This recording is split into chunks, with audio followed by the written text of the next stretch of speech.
सिद्धसद्गुरुपादाब्जं जननी जनकस्तथा ततोपदेशकर्तारं नत्वा भक्तिपुरस्सरम्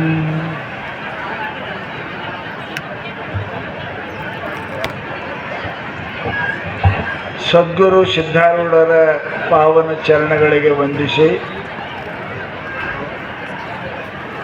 ಆಂಜನೇಯನ ಶರಣಾರವಿಂದಗಳಿಗೆ ಶರಣೆಂದು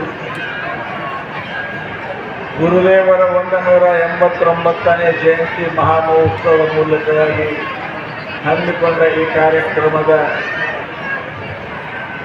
ಶಿವಾನುಭವ ಪೀಠವನ್ನು ಅಲಂಕರಿಸಿದ ಪ್ರಾತಸ್ಮರಣೀಯರಾದ ನಿರ್ಭಯಾನಂದ ಸ್ವಾಮಿಗಳನ್ನು ಮೊದಲು ಮಾಡಿಕೊಂಡು ಎಲ್ಲ ಪೂಜ್ಯರ ಚರಣಗಳಿಗೆ ವಂದಿಸಿ ಮಾತಾಜಿಯವರಿಗೂ ಎಲ್ಲ ಪುಣ್ಯಾತ್ಮರಿಗೂ ಎಲ್ಲರಿಗೂ ಅನಂತ ಶರಣಾರ್ಥಿಗಳು.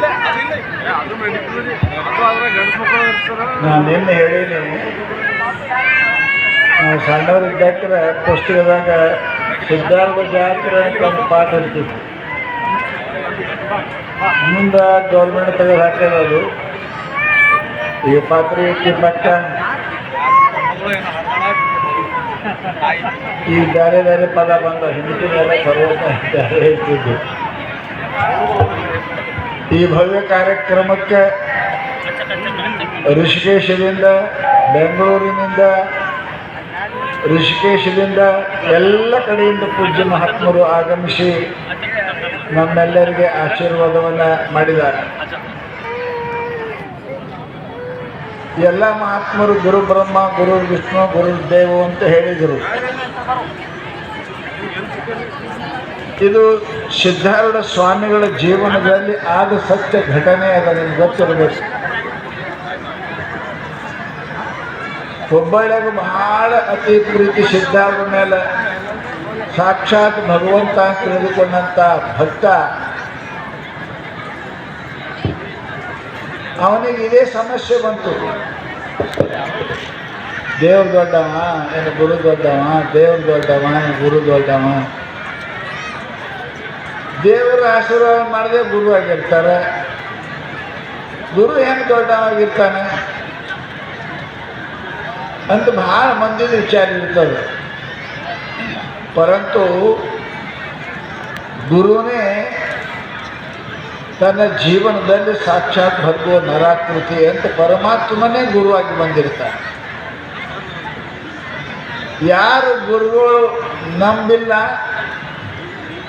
ಯಾರು ದೇವರು ಪೂಜೆ ಮಾಡ್ತಾರೆ ಅವ್ರ ಮೇಲೆ ದೇವರು ಎಂದೂ ಕೃಪಾ ಮಾಡಂಗಿಲ್ಲ ಅಂತ ನೀವು ಪಕ್ಕ ತಿಳ್ಕೊಳ್ಳಿ. ಗುರು ಒಲದ ಕಾಲಕ್ಕೇ ದೇವರು ಒಲಿತಾನೆ. ಗುರು ಒಲಿಲ್ಲ ಅಂದ್ರೆ ದೇವರು ಒರೆಯಂಗಿಲ್ಲ. ಎಲ್ಲ ಮಹಾತ್ಮರಿಗೆ ಒಬ್ಬೊಬ್ಬರು ಗುರುಗಳಾಗಿ ಹೋಗ್ಯಾರ. ಅವ್ರು ಪರಮಾತ್ಮನ ಕಂಡಿರಬೇಕು, ಪರಮಾತ್ಮ ಅರ್ಚನೆ ಮಾಡಿರ್ಬೇಕು. ಸಿದ್ಧಾರ್ಥ ಚರಿತ್ರೆ ನೋಡ್ತೀವಿ.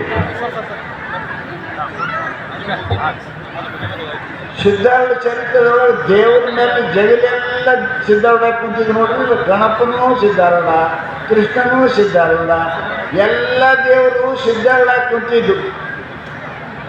ಹೆಂಡತಿ ಸಿದ್ಧಾರೂಢನ ಭಾಳ ಭಕ್ತಿ. ಮಕ್ಕಳಾಗಿದ್ದಿಲ್ಲ, ಸಿದ್ಧಾರೂಢ ಬೇಡ್ಕೊಂಡು ಮಕ್ಕಳಾಗಿದ್ದೀವಿ.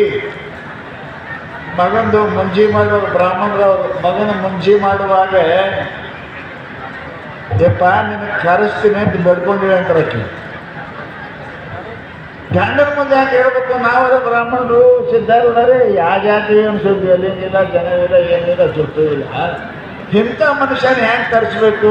ಕರ್ಸಿದ್ರೆ ನಮ್ಮ ಮಂದಿ ಬ್ರಾಹ್ಮಣರು ಏನಂದಾರು ಅಂತ ತಿಳ್ಕೊಂಡು ಅವ ಹೆಂಡತಿ ಹೇಳಿದ, ಖಬರ್ದಾರ್ ಆ ಸಿದ್ದಪ್ಪನ ಹೆಸರೇ ತೆಗಿಬೇಡ. ನಾವು ಅವ್ನು ಕರ್ಕೊಂಬಂದ್ರೆ ನಮ್ಮ ಮನೆಗೆ ಎಲ್ಲ ಕುಲ ಕೆಟ್ಟು ಹೋಗ್ತದ, ಬೇಡ. ಅಕ್ಕಿ ಅಂತೂ ಇಲ್ರಿ, ಅಕ್ಕಿ ಅಪ್ಪವ್ರು ಬಿಡ್ಕೊಂಡು ಹಾಡಿದೀನಿ. ಮತ್ತೆ ದೇವ್ರಿಗೆ ತಿರುಗಿ ಊರು ಅಂಥವ್ರು ಬಿಡ್ಕೊಂಡಿದ್ದೆ ಅಂದ್ರೆ ಯಾಕೆ ದೇವ್ರಿಲ್ಲ, ಸಿದ್ಧರಣ್ಣ ಇದ್ದೇನೆ ಬಿಡ್ಕೊಳಕ್ಕೆ ಕರ್ಸ ನಮ್ಮ ಜಾತಿಯೆಲ್ಲ ಕೆಡ್ತದಂತ ಗಂಡು ಬೈದು ಹಾದ. ಎಲ್ಲ ಬ್ರಾಹ್ಮಣ ಊಟಕ್ಕೆ ಹೋದ. ಹೆಂಡತಿ ದೇವ್ರ ಮನೆ ಒಳಗೆ ಕಟ್ಲಿಯಪ್ಪ ಸಿದ್ಧಾರೂಢ, ಗಂಡನ ಮಾತಾಡಿ ಕೇಳ್ಬೇಕು, ಅವರ ಬೇಡ ಅಂದಾನೆ. ನಾನು ನಿನಗೆ ಕರೆಸಿ ತೊಟ್ಲು ಹಾಕ್ಬೋದು, ನಿನಗೆ ಕರೆಸಿ ತೊಟ್ಲು ಹಾಕ್ತೀನಿ ಅಂತ ನಾ ಅಂದೀನಿ. ಮತ್ತು ಈಗ ಹ್ಯಾಂಗೆ ಮಾಡಬೇಕು ನನ್ನ ಗಂಡರು ಹಿಂಗಂತಾನ ಅಂತ ಒಂದು ಸವನ ಅಳಕತ್ಲು ಹೆಣ್ಮಗಳು. ಅಳ್ಕೋತ ಕುಂತ್ಲು. ಅವ ಗಂಡ ಬೇಡ ಬೇಡ ಬಡಬಡಪ್ಪ ಮಂದಿಗೆಲ್ಲ ಬಂದು ಹೇಳಿ ಬಂದು ಜಳಕ ಮಾಡ್ಕೊಂಡು ಮನೆ ಪೂಜೆ ಮಾಡಿ ದೇವ್ರ ಪೂಜೆ ಮಾಡೋದು ಒಳಗೆ ಹೋಗಮ್ಮ. ಅಲ್ಲಿ ಹೋಗಿ ನೋಡ್ತಾನ ಎಲ್ಲ ಸಿದ್ಧಾರೂಢ ಕುಂತ. ಗಣಪನ ಸಿದ್ಧಾರೂಢೆ, ವೆಂಕಟರಮಣ ಸಿದ್ಧಾರೂಢೆ, ಆಕೆ ಎಲ್ಲ ಮಾದಾರ ಇಚ್ಚಿನೇ ಅಂತ ಇದೆಲ್ಲ ಮಾಡಿ ತಂದು ಎತ್ತಕ್ಕೆ ಹಾಕ ನಮ್ಮ ದೇವ್ರು ತಗ ಹಾಕ್ಯಾರ ತೆಗಿಯಕ್ಕೆ ಎಲ್ಲ ಸರಿಸಿ ಒಗದವ. ಒಗದು ಮತ್ತು ಎಕ್ಸ್ಟ್ರಾ ದೇವ್ರು ಇರ್ತಾವಲ್ಲ ಪೆಟ್ಟಿಗೆಗೆ ಊರಿಗೆ ಹೋದ್ರೆ ಒಂದು ತೊಗೊಂಬಂದಿರ್ತೀರಲ್ಲ ನೀವು, ಕಾಸಿಗೆ ಹೋದ್ರು ಒಂದು ತರ್ಲಿಕ್ಕೆ ತರ್ತೀರಿ ಐತಿ ಮಕ್ಕಳು ತಿಂದು ತರ್ತೀವಿ. ಅವು ಬೇರೆ ಎಕ್ಸ್ಟ್ರಾ ಅವು ಪೆಟ್ಟಿಗೆಗಿದ್ದು ಅವೆಲ್ಲ ತೆಗೆದು ಒಳಗು ಆ ಪೆಟ್ಟಿಗೆ ತೆಗೆದು ನೋಡ್ತಾನೆ. ಅವು ಒಳಗೆಲ್ಲ ಸಿದ್ಧಾರೂಢ ಕುಂತಿದ್ದವು. ತಿಮ್ಮಪ್ಪನು ಸಿದ್ಧಾರೂಢನೇ, ಕಾಶಿ ಇವನು ಸಿದ್ಧಾರೂಢನೇ. ಅಕ್ಕಿ ಅವ ಅಂದ ಈಗಿನೇ ಏನೋ ಮಾಡ್ಯಾಳ ಅಂದ. ಮಳೆ ಅದಕ್ಕೆ ಹೊರಗೆ ನೋಡ್ತಾವೆ ನನಗೆ ಗೊತ್ತಿಲ್ಲ ಅಂದರು. ಮತ್ತು ಇದು ಹೆಂಗಾಗ್ಯಾವ ಸಿದ್ಧಾರೂಢ ಕೇಳಿ ಏನು ನನಗೆ ಸಿದ್ಧಾರೂಢ ಕೇಳು. ಆವಾಗ ಗಂಡ ತಪ್ಪಾಯಿತು ಅಂತ ಸಿದ್ಧಾರೂಢ ಮಠಕ್ಕೆ ಹೋಗಿ ಅವ್ರಿಗೆ ನಮಸ್ಕಾರ, ತಪ್ಪಾಯ್ತಪ್ಪ ನನ್ನ ಮಗನ ಮುಂದೆ ನೀನೇ ಬರಬೇಕು ಅಂತ ಕರ್ಕೊಂಬಂದು ಮುಂದೆ ಮಾಡ್ಯಾನ.